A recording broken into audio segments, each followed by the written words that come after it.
खिलता हुआ फूल अच्छा लगता है या मुरझाया हुआ फूल अच्छा लगता है? जम के बोलो जरा। खिलता हुआ। तो आपका चेहरा भी खिलता हुआ ही परमात्मा स्वीकार करता है। बासी फूल तो भगवान के पास से भी उठाकर विसर्जन में डाल दिए जाते हैं। उसी तरह आपके चेहरे की प्रसन्नता, आपके चेहरे की स्माइल, आपके चेहरे की खुशी परमात्मा को करीब में लेकर आती है। नारद जी के चेहरे पर प्रसन्नता थी तो भगवान देव ऋषि नारद की प्रसन्नता देखकर भगवान विष्णु लक्ष्मी नारद जी से मिलने के लिए चले।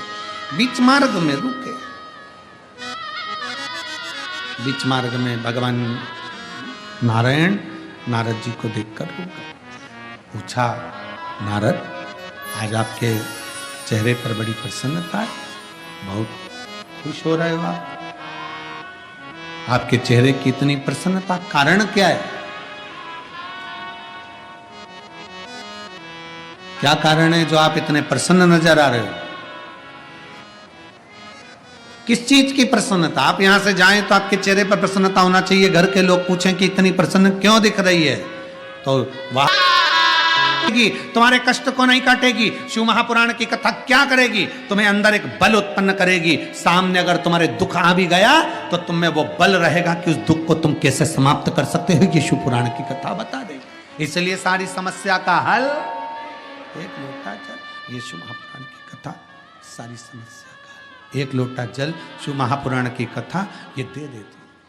आपके जीवन में जो तकलीफ, आपके जीवन में जो दुख, आपके जीवन में कष्ट, आपके जीवन में जो तकलीफ है, आपके जीवन में जो कष्ट है, आपके जीवन में जो दुख है, आपके जीवन में जो कष्ट तकलीफ दुख है, वह आपके जीवन का दुख तकलीफ कष्ट केवल आपके एक लोटा जल से मिट सकता है।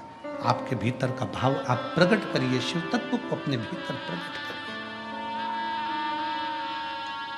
अपने भीतर शिव तत्व को प्रकट करिए।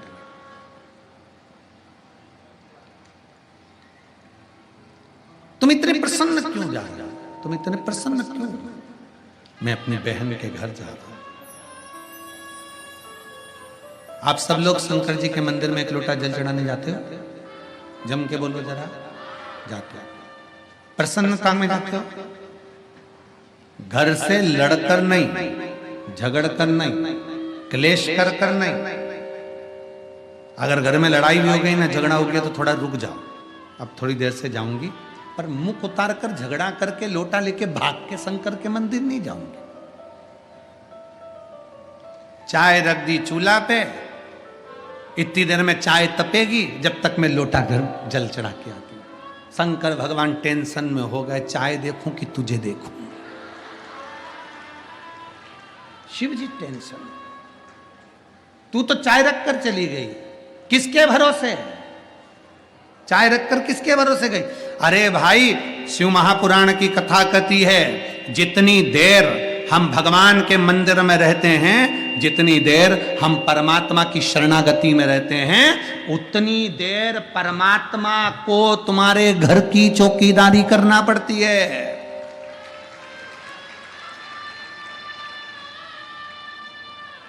हम तो बाबा के भरोसे चलते हैं, हम तो बाबा के भरोसे चलते हैं। ये दुनिया वाले जलते हैं, ये दुनिया वाले जलते हैं। हम तो बाबा के भरोसे चलते। जितनी देर तुम भगवान के मंदिर में रहते हो, जितनी देर तुम सत्संग में रहते हो, जितनी देर तुम भगवान की, राजा जनक जी की कथा कहती है, राजा जनक जी के गुरु कथा कहने बैठते थे, जब तक जनक जी नहीं आ जाते थे तब तक कथा नहीं कहते थे।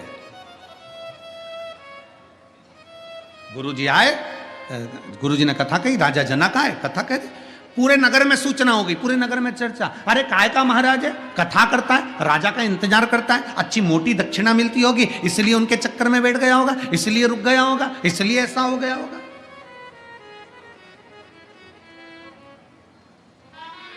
राजा जनक की नगरी में गुरु ने लीला रच दी, आग लगी, आग लगी, सूचना देने वाला आ गया, महाराज पूरे नगर में आग लग गई, जितने कथा सुनने वाले थे सब बग गए, एक अकेले राजा जनक बैठे रहे, अकेले राजा जनक कथा सुनते रहे। कथा पूरी हो गई। जैसे ही कथा पूरी हुई, सारे गांव के लोगों ने कहा जनकपुरी के नगर में आग लगी है, सब चले गए, आप नहीं गए। राजा जनक कहते हैं, मेरे गुरु कहते हैं, हम जिसकी कथा सुनने बैठे हैं वो हमारे घर पर चौकीदारी कर रहा है, वो हमारे घर पर चौकीदारी कर रहा है।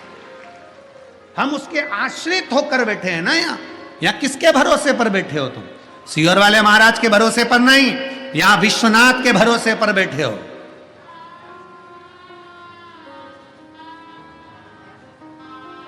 आप में से कितने लोग हैं जिनके दरवाजे पर कोई पीला चावल देने गया था? आपके कितने लोग हैं? क्योंकि यहां शिव महापुराण का तो कोई पंपलेट नहीं बनता, शिव महापुराण का कोई बैनर नहीं बनता, शिव महापुराण की कोई पत्रिका नहीं बनती, शिव महापुराण का कोई पीला चावल नहीं जाता। शिव महापुराण की कथा तो केवल व्यासपीठ से कह देती है, अगली कथा यहां है। और शंकर भगवान जिसके दिल में बैठा होता है और जिसका हाथ मेरे महादेव को पकड़ना होता है, उसको महादेव खींच के पंडाल तक ले आता है।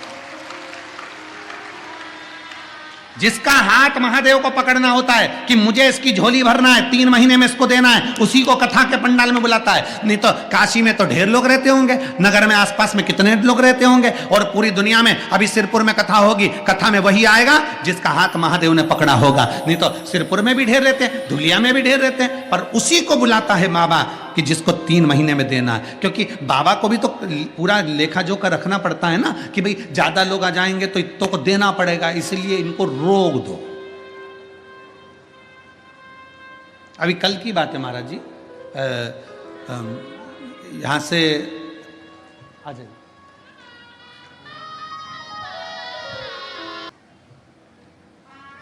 कल महाराज जी परसों के दिन यहां से नाव उधर जा रही थी और उधर से भर कर नहीं भेज रहे थे, उधर से कहे पहले इधर को निकालो, पूरे इधर से निकालो, पहले इधर के पहले उधर पहुंच जाए, फिर उधर से नाव भर के भेजें। उधर से खाली आ रही थी पर इधर से भर के भेज रहे थे। लोग इतने समझदार थे, वो दूसरे के घाट पे पहुंच गए और दूसरे घाट से नाव लेके आ गए। आता वही है जिसका हाथ मेरे महादेव को पकड़ना है। आप बैठे हो ना इतनी संख्या में, मेरे शंकर भगवान ने आपको बुलाया है, क्या पता क्या देगा तुमको, कितना देगा तुमको। हो सकता है अगली कथा के यजमान तुम बन जाओ, इतना लुटा देगा, इतना लुटा देगा वो, कम ना देता। वो कुबेरेश्वर उसको कुबेर भंडारी कहते हैं, भंडारी। वो कुबेरेश्वर महादेव है, कुबेर भंडारी। इसलिए कुबेरेश्वर बाबा की धरा पर जो आता है, कंकर शंकर पूजन कर कर जाता है, बाबा उसको भंडार भरकर पहुंचा ही देता है, उसको कुबेरेश्वर कहते हैं। सहज नहीं, प्रसन्नता में जाओ शंकर के। भगवान नारायण करे तुम, मैं मेरी बहन के घर जा रहा हूं, देवऋषि नारद करें बहन के घर, इतनी प्रसन्नता अपनी बहन के। बहुत प्रसन्न होइए जब किसी गुरु से मिलने के लिए जाओ, बहुत प्रसन्न होइए जब आप किसी संत से, किसी गुरु से, किसी साधु से, किसी तपस्वी से मिलने के लिए जाओ, बड़े प्रसन्न। और ध्यान देना, अगर प्रयागराज में कुंभ के मेले में अगर शिव पुराण की कथा हो तो जितनी अड़ोसन पड़ोसन धड़ोसन है उनको भी कह देना कि प्रसन्न होकर चलना, तो प्रसन्न होकर लौट कर आए। प्रसन्न ये आपके भीतर की प्रसन्नता। नारद जी कहने में मेरी बहन से मिलने के लिए जा रहा हूं, गए देवर्षि नारद। भगवान नारायण ने लक्ष्मी जी से कहा, लक्ष्मी आज नारद जी अपनी बहन से मिलने के लिए जा रहे हैं, तुम कुछ दोगी नहीं? शिव महापुराण की कथा कहती है, बहन के घर में जब मायरा भरना होता है, बहन के घर में जब कुछ देना होता है, अगर आप प्रसन्न होकर जाते हो तो नारायण लक्ष्मी पहले तुम्हारे घर में इतना भर देते हैं कि तुम अपनी बहन के घर लुटा सको, इतना दे देते हैं। जाओ, नारद जी को हाथ में कुछ दिया, जाओ, लक्ष्मी जी ने कहा ये तुम्हारी बहन ऋषिका को देना। ऋषिका के यहां पहुंच गए, बहन ने भोजन की तैयारी कर दी, देव ऋषि नारद भोजन पाने के लिए बैठ गए। देव ऋषि नारद जैसे भोजन करने के लिए बैठे, नारद जी का नियम था संत साधु गुरु तपस्वी साधक उपासक अकेला नहीं खाता, उसका साथ जो होता है उसको खिलाता है। अब देव ऋषि नारद ने क्या करा, बहन ऋषिका के यहाँ भोजन करने के लिए बैठे तो नारद जी ने वीणा बजाकर श्रीमन नारायण श्रीमन नारायण श्रीमन नारायण जो पुकारा। आसपास जो संत थे वो भी नारद जी के पास आ गए। नारद जी आप आयो अपनी बहन के घर? हाँ, ये तो हमारी भी बहन है, हम भी भोजन करेंगे। सारे संत साधु ऋषिवर वहां बैठ गए, भोजन चालू हुआ। ऋषिका ने विचार करा, भोजन तो मैंने इतना बनाया नहीं है, बनाया तो केवल मैंने अपने भाई अकेले देवऋषि नारद के लिए, और इतने सारे संत एकत्रित हो गए। कभी कभी ऐसा होता है महाराज जी, जहां हम ठहरे थे वहां हमारी ये जीजी ऑन भोजन बना रही थी बेटियां, चतुर्वेदी जी की धर्मपत्नी थी और वो जीजियां दो चार सब मिलके प्रसाद बना रही थी। रोज प्रसाद अच्छा बना और बनाती हमारे लिए थी। और ऐसा कोई दिन नहीं गया जिस दिन 4-5 संत ना आए और सबने मिलकर पाया। हाँ, ये जरूर हुआ होगा कि मीनो चेंज हो गया हो, बना था कुछ था, बन कुछ रहा था। तो ये तो स्नेह है, आपका प्रेम है। पर रसोई बनाने वाली मां उस दिन कृतार्थ हो जाती है जिस दिन बिन बुलाए कोई दरवाजे पर आकर खाकर चले जाए। उस दिन तुम्हारी कृतार्थता है, उस दिन तुम्हारी श्रेष्ठता है। मेरी भारत भूमि की माताओं से निवेदन, मेरी जीजियों से निवेदन है, भोजन बनाते समय मन में एक भाव उत्पन्न करना कि आज कोई बिन बुलाए आए और आकर कहे कि मुझे भूख लगी है, भोजन दे दीजिए, भूख लग रही है, लाओ मुझे पेट भरकर भोजन दो। समझ लेना उस दिन मेरा विश्वनाथ उस रूप में आकर तेरे पास खाकर चले गया है। उस दिन मेरा बाबा जीन कर गया। कोई आए अनायास, कोई पहुंचे अनायास और कहे भूख लगी है, दीजिए भोजन।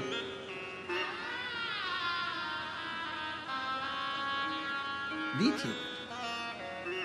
और महाराज जी, सतुआ बाबा जी, आपकी ये सरलता है। कल बाबा जी दिन भर सुबह से शाम तक कार्य में लगे रहे तो प्रसाद ना पाए, भोजन ना करे होंगे। यहां से जाने के बाद बाबा गौशाला, सतुआ बाबा जी की गौशाला पर गए, वहां से सीधे हम जहाँ ठहरे वहां गए। बाबा जी ने तुरंत आवाज लगाकर इन जीजियों से कह दिया, लाओ जल्दी जल्दी, भूख लगी, जल्दी से भोजन दो। श्रेष्ठता इसी को कहते हैं। ये सरलता है किसी संत की, ये सरलता है साधु की, तपस्वी की, साधक की, उपासक की। ये सहजता होना चाहिए संत।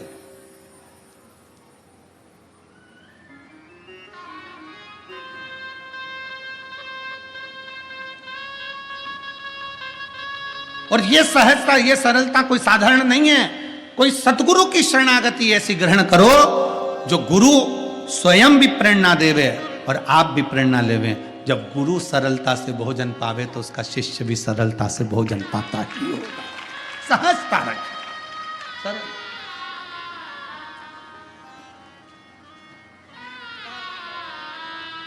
शिव महापुराण की कथा कहती है, नारद जी के साथ में संत भोजन करने बैठ गए। जैसे ही संत भोजन करने बैठे, भोजन हो गया। भोजन होने के बाद नारद जी ने अपनी छोटी सी गठरिया में से जो लक्ष्मी जी ने सिक्का दिया था, जो लक्ष्मी जी ने क्वाइन दिया था, मुद्रा दी थी, वो मुद्रा निकाल कर नारद जी अपनी बहन को देने लगे। ऋषिका अपनी बहन को देने लगे। ऋषिका ने कहा, भैया मैंने तुझे भोजन करने के लिए मुद्रा के लिए नहीं बुलाया, धन के लिए नहीं बुलाया। मुझे तेरी संपदा, मुझे तेरा धन, मुझे तेरा वैभव नहीं चाहिए भैया। दीदी ऋषिका, यहां जब मैं आ रहा था तो देवऋषि नारद कहते हैं भगवान नारायण और लक्ष्मी प्रसन्न हुए कि बहन के घर जा रहे हो तो खाली हाथ मत जाना, कुछ देकर आना, कुछ देकर आना। जाओ, मैं आपको देने के लिए कुछ नहीं ला रहा था तो लक्ष्मी जी ने ये मुझे मुद्रा दी है, सिक्का दिया है, ये सोने की गिन्नी दी है, आपको मैं देना चाहता हूं। ऋषिका ने कहा मुझे ये नहीं चाहिए, मुझे ये नहीं चाहिए। क्या चाहिए? ऋषिका कहती है बस मेरा जो पुत्र है पर्वत मुनि, उस पर्वत मुनि को भगवान शंकर का एक बार दर्शन हो जाए, ऐसी कृपा कर दे।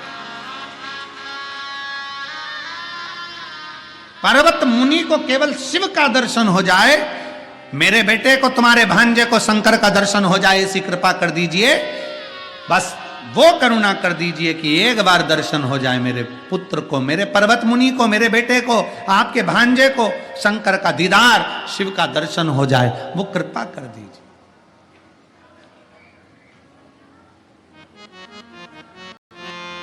देवऋषि नारद ने कहा अपनी बहन ऋषिका से, ऋषिका सुन, अगर तू नारायण का दर्शन मांगती ना तो मैं अभी ले जाकर करा देता। अगर तू नारायण का दर्शन मांगती ऋषिका तो मैं अभी ले जाकर करा देता। ऋषिका अगर तू ब्रह्मा जी का दर्शन मांगती तो मैं अपने भांजे को दर्शन अभी की अभी करा देता। पर ऋषिका तू इंद्रलोक का राज्य मांगती, मैं इंद्रलोक में ले जाकर दर्शन करा देता। पर ऋषिका तूने मांगा भी तो देवादिदेव महादेव को मांगा, दर्शन भी मांगे तो शंकर के मांगे, शिव के। तो ऋषिका ने कहा मैंने शंकर जी के दर्शन तो मांगे हैं, नारायण के दर्शन तो मैं मांगती तो नारायण का तप करता तो दर्शन हो जाते, ब्रह्मा जी का तप करता तो दर्शन हो जाते, तो शंकर भगवान का तो तप करने की जरूरत ही नहीं है। ऋषिका कर रही है, शंकर का दर्शन तो जल्दी हो सकता है। अरे ऋषिका तू समझ नहीं सकती, शंकर भगवान को पाने के लिए सबसे कठिन चीज दुनिया की चाहिए, सबसे कठिन।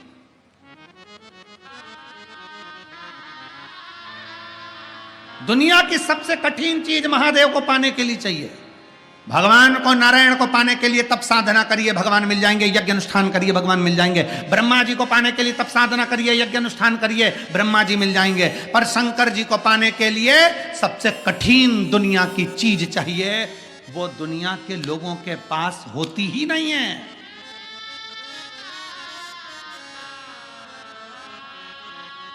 ऐसा क्या है जिससे शंकर भगवान मेरे मिल जाए? देवऋषि नारद कहते हैं मनुष्य का शरीर हो और मनुष्य सरल हो तब शिव मिलता है।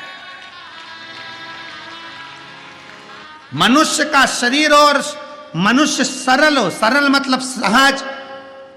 बहुत बड़े बड़े बड़े पद पर बैठ जाओ, बहुत बड़े औहदे पर बैठ जाओ, बहुत ऊंची कुर्सी सिंहासन पर बैठ जाओ, बहुत ज्ञानी बन जाओ, बहुत विद्वान बन जाओ, सारी दुनिया का ज्ञान तुमको है, सारी विद्वत्ता तुम में है, और तुम में अगर सरलता नहीं है, तुम बहुत बड़े औहदे पर बैठे हो, बहुत बड़े पद पर बैठे हो, और तुम में अगर सरलता नहीं है तो दुनिया के सबसे गरीब भिखारी व्यक्ति तुम हो। दुनिया की सबसे बड़ी पूंजी है तुम्हारा सरल होना, तुम्हारी सहजता होना। और होता क्या है, व्यक्ति जब आगे बढ़ता है, बहुत उन्नति की ओर बढ़ता है, बढ़ते बढ़ते वो एकदम कठोर होता चले जाता है, सरल नहीं रहता। वो अपना अपना अहंकार, अपनी अभिमतता थोड़ी बढ़ती जाती है। दुकान है, व्यापार है, व्यवसाय, फैक्ट्री है, नौकरी है, ये है वो है, उसमें अहमता आती जाती है, सरलता खत्म होती चली जाती है। कई बार पत्नियां कह देती हैं तुम पहले अच्छे थे, अभी तुम्हें हो क्या गया, तुम्हारा इतना प्रमोशन होते जा रहा है और तुम बुद्धि से डिमोशन होते जा रहे हो क्या रहा है तुमको? कई लोग विद्वान होते चले जाते हैं, विद्वत्ता आती जाती है, खूब खूब विद्वत्ता बढ़ती चली गई और मालूम पड़ा सरलता घटती चली गई, अहंकार बढ़ता चले गए, अभिमत्ता ऊंची जाती है। सरल बनिए, सहज बनिए।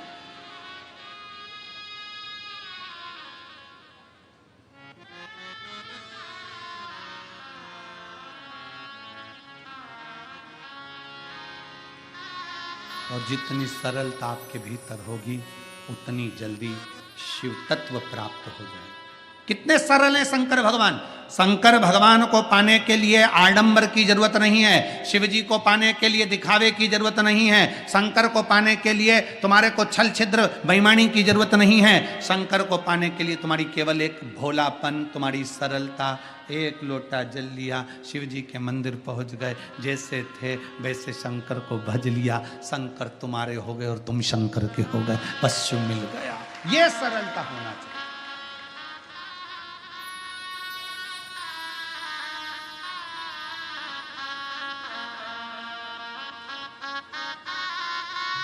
सहजता हो तुम्हारी।